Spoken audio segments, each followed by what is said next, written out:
Hi everyone, welcome to the Movieception Show. I am Fariba, and I know I haven't really been doing a lot of review videos, but given that Thor Love and Thunder just came out this weekend and I've already seen it, I want to go and do a deep down review and sort of a discussion about Thor Love and Thunder. So let's get started. This movie, right? This is the fourth Thor movie. This is actually the only standalone series in the Marvel Cinematic Universe where we've actually seen a leading superhero have their fourth film. And now we know a lot what's been going on with Thor leading up to it. I mean, he's been through a lot of tragedy, he's lost a lot of people, but also right before this movie, we know that he ended up with the Guardians. So now this movie starts off with the fact that, oh, he's still with the Guardians and that he's finally started to kind of rehabilitate a little bit since the event of Endgame, right? But now, of course, the story is going to eventually go more into the Thor story of it. So, of course, the Guardians are not as a big part of the story as, we would have expected. But, of course, returning into this film is none other than Jane Foster, played by Natalie Portman. And as we know right away from this film that, well, she has cancer. But now, of course, leading up to this allows her to become the mighty Thor. Somehow she's able to wield Mjolnir. But then, of course, that doesn't mean that it's going to be all, glory and everything like that. It's going to be everything easy. Eventually, they meet up with their main villain, Gore, the God Butcher, who we know has a vendetta against all these gods and wants to make sure that they're all dead. So that's basically the general premise of the story. Now, how did I think of it? I think, in a sense, it is a very decent movie. Right? I think that in terms of just in terms of it just being a Thor movie in general, I think it's a decent addition to it. I definitely think the first half of the film was well done. I think that you kind of build up the story of who Thor is, where Thor is, what's happening with him, and then bringing in Jane to kind of really start vamping up this character arc for Thor, kind of giving him a bit more of an emotional depth that we've kind of already been seeing in some of the other movies, but also we're seeing a bit more of that in here. And I feel like Jane's story was kind of essential to kind of really push Thor's story a little bit, especially in terms of his motivations and goals and everything like that, right? And of course, I think this is one of the few cases where we actually have a villain who actually has a story, right? I mean, whenever we talk about Marvel villains in general, right, there's always this thing where everyone's like, well, there's always a Marvel problem when it comes to these villains, right? Not a lot of them have a very impactful story, or not a lot of them really have, really serve much of a purpose. And rarely do we even have a villain where it's not just about, world domination or just trying to destroy people just for the sake of it, right? Here we actually have a very emotional villain who does have a motivation. Like, the fact of it is that he lost his own daughter to kind of set up this whole story arc, be like, well, this is why he's on this vendetta, this is why he wants to kill all gods, because they are all selfish, and that's something that he kind of, start to understand. But now also, let's also kind of take into consideration that he was also really corrupted because of the Necrosword, and how that really corrupted his mind, and that also played a role, just in a similar sense of how, Wanda was also corrupted by the Darkhold. That it's not essentially that Wanda's always been like this, but there's a bit of this darkness from the Darkhold that really made her sort of this really sinister witch in Doctor Strange and the Multiverse of Madness, right? And we kind of get a sense of this with Gore. So we see a lot of comparisons between Gore and WandaVision in this movie, right? And I think that in a sense here is that with Gore, we kind of get this a bit more of an emotional depth about him. Again, like, this is one of those cases where we see a much better villain in terms of their story arc. Was he in a way very impactful in the story? Not necessarily. I think there's still a lot of the Marvel problems that we always see in terms of just executing the villains themselves, because they're there, we see their arc, but we don't really see that big of an impact as we wanted it to be. Again, I feel like if there's any villain that has really done something where they've done the catastrophe of it, and we've seen the the depths of it with Thanos. I think Thanos is just kind of up there, but that's also because of the fact that there's literally a whole movie dedicated to Thanos and how he's literally on his own pursuit of trying to wipe out the universe as a way to kind of save the universe. But here it's like we get Gore, we see him in his fight scenes, but we don't necessarily, see the huge impact that we would want it to be. I feel like if Marvel, not Marvel, of course, Taika Waititi kind of just pushed the whole arc a little bit, where it's like, he's a bit more impactful in the story, then maybe this would have ramped up the story a little bit. But yeah, in terms of just the beginning of it, right, it really sets up everything in terms of just building up to Thor's arc, right? It's really well done. You kind of see, again, just the whole journey that Thor goes into in terms of just the person that he is now, kind of seeing a bits of hints here and there of his own motivations, kind of what he wants to do, and then of course again building up into Jane's story. That really, again, the whole exposition of it is really well done. Now, in terms of getting more into just the middle and just the final act, it does start to get a bit lackluster. Like, I feel like, in a sense, when you start getting more into the whole omnipotent city, it starts to kind of lose its momentum a little bit, right? It starts to feel a bit more generic in terms of like the fighting scenes, in terms of the story arc. Like, even when I was looking at Omnipotent City, where where Thor does confront Zeus and trying to gain the Thunderbolt, right? Well, it kind of felt like almost kind of like a Sakar 2.0, in a way that we have the tournament of champions, right? Where it's like you have Thor in the middle of this, glorious gallery that he's in the middle of, and somehow he has to fight in it.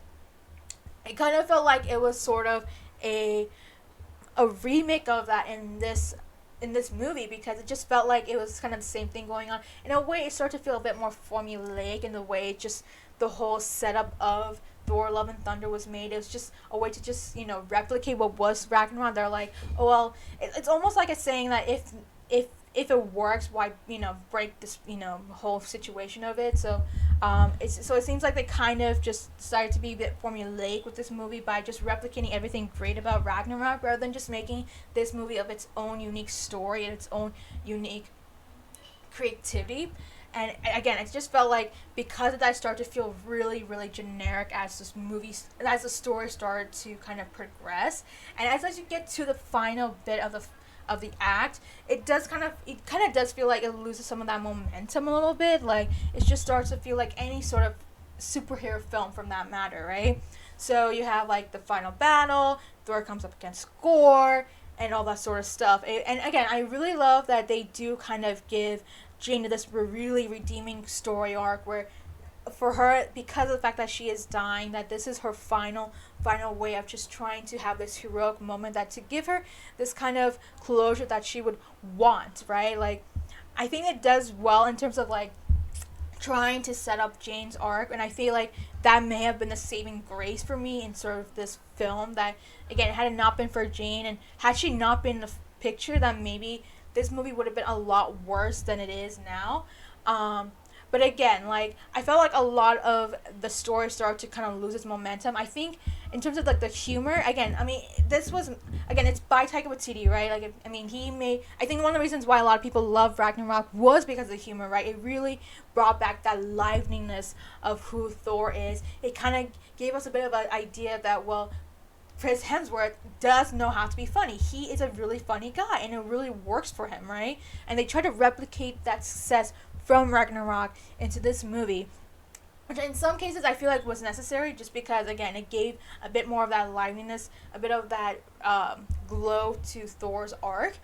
At the same time, it kind of felt like you're just watching another version of Thor's story from Ragnarok, just kind of in a Thor Love and Thunder version of it, right? And again, I will say, for one thing, I love the goats. I know a lot of people are just like a bit mixed about it, but I totally love the goats. I felt like the goats were necessary. I think they kind of really, lightened up the moment, especially as things were getting boring. Because I think, for one thing, I will say is that because the story was getting really generic, it started to lose its momentum. That had that boredom. Because I did feel like as you were getting through that movie, things were starting to kind of get really, really boring. And because of that, I wouldn't say this would be my favorite, right? Again, when you get to the final act, you do kind of have a bit more of this emotional undertone of what's going on with Thor and Jane, and the things. Again, it just goes again to show a big common thing with terms of Thor stories, that there's always this tragedy that's always there for him, almost kind of, which is really like very mythological of it, because he is a Norse god. His whole story is an inspiration of the Nordic myths and legends and all that. And like, there's always a sense of like tragedy that's always there that makes it a bit more Shakespearean in sense, which I did enjoy. Again, like, it's not my favorite Thor movie, just because again, like, I would have wanted a bit more of a better story, a bit more growth I would have wanted it to be. There was things that didn't really make sense, of course, like the fact that Thor for some reason had this ability to kind of, you know, to give for a limited time his thunder to everybody in that final fight scene, or there's a couple of other things I can't remember, or the fact that, you know, when they were kind of going more into Thor's arc, that for some reason he happened to be working with Fury, even though Shield was already gone by that time. There was a lot of things that didn't really make sense, and I was just like, I would have wanted to have been developed a bit better, a bit more consistent. Again, like, I feel like, again, it just really got really generic by the time it got to the end of the movie. Like, there was nothing really special about it that would allow this movie to really stick out. Whereas Ragnarok, in terms of that movie, a lot of things were going great, right? You have Hela, you have the Hulk, you have Loki, you have this whole team that's facing up against Hela. Oh, by the way, looks like they're gonna have to fulfill the prophecy of Ragnarok anyway, because it's meant to be this way, right? And so, and it also played a big part of Thor's growth, where he kind of had to accept that, right? So, again, in terms of this story, a bit more generic because of the whole ending of it and just the whole setup of it. But I mean, again, I really enjoyed it. I think there's a lot of great laughs, there's a lot of great humor. The way that they really set up Jane's story was fantastic, and again, just building up to Thor's growth since Ragnarok was really, really great. Again, the performances by the actors were also phenomenal. I just wish that the story could have been better. It could have been better executed. I say this is better than Doctor Strange. I would say yes, just because I feel with Doctor Strange there was just so much going on with that movie where I would have wanted more answers, a bit more explanation, that I never really got into it, and that's why I felt a bit more lackluster, a bit more of a disappointment. Whereas here, I didn't feel disappointed, right? I just felt like, okay, this is kind of what I expected it to be. I wanted it to be funny. I wanted to kind of have that, you know, energetic energy coming from this whole film, right? And the only thing I would have wanted is just that it could have been less generic. I wish it could have had a bit more of an impactful story. Things that could have actually answered some things. One thing I will say for sure, though, is I'm really excited with the whole, you know, surprise that happens in the mid-credit scenes. Definitely interesting bit right there. It does open up the fact that Thor's story might not be over as we would have thought. But yeah, that's just my review right there. I mean, for the most part, I enjoyed it. I probably would say I wouldn't watch it too often. For the most of it, like, it's not something that I would say would be a rewatchable movie many times, at least in a theater setting. I might watch it maybe one more time just because I just want to see if there's things that I may have missed the first time around. But again, in general, it's not my favorite Thor movie, of course. I think Ragnarok still is at the top of that. I would even say the first Thor movie might be even better, but this is definitely a lot better than Thor: The Dark World. I think even I have a lot of bad things to say about Thor: The Dark World. It's just that movie's just really boring, right? Here at least there's a bit more energy. That is kind of more of the saving grace for this film. But yeah, no, that's just how I think of it. I think it's a very decent addition to the MCU. Again, it wouldn't be, I don't hate it. I don't really love it. I think it's just something that I did enjoy in general. I probably, if I were to have given like kind of like a star of it, I probably would have given like a 3 max, maybe 2.75, 3-ish, maybe no more than that. But I just feel like the story could have been better. I feel like there could have been a bit more of a powerful arc in terms of like Thor's story, because again, I feel like for any character who's been through so much, I feel like Thor could have used a lot more of that. And I feel like the story itself could have been a bit more cohesive, could have been a bit more unique, could have been more creative, just for this sort of story that, again, it is the 4th one. And I think, again, it's not just, I'm not going to fault it at Taika Waititi for this. I feel like this is kind of just a general issue that's going on with the MCU recently, which I do hope to make a video about in the future, just to kind of dive a little bit into what's going on with the MCU and why Phase 4 is kind of not its reaching point as a lot of people would expect it to be. But I will talk about that another time, right? But yeah, what did you think? Did you enjoy Thor: Love and Thunder? Did you not love it? What are some things that you did love? What are some things that you didn't like? Do you agree with what I have to say about Thor and Love and Thunder? It's not the greatest movie of all time, but you know, it's a decent addition, at least in terms of Phase 4. Let me know what you have to think. Comment in the comments below, and make sure to like and subscribe.